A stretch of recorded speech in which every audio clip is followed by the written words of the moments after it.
ukuthi uqala aba bantu bathi respect uThixo, bathi respect themselves, bathi respect inkokheli zabo ezibakhokelayo.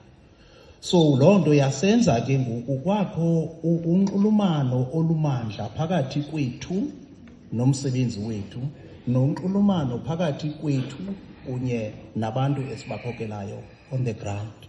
Loo nto ke ndithatha uba imizekelo ngexesha sasisebukhokeleni bethu, amadoda ayephuma ngobuninzi xa esiya kwiingqungquthela zethu.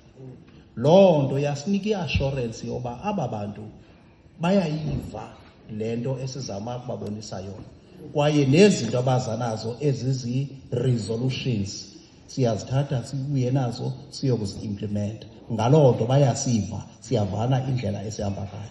Brotherhood ihambe ke ngaloo ndlela. Nkosi.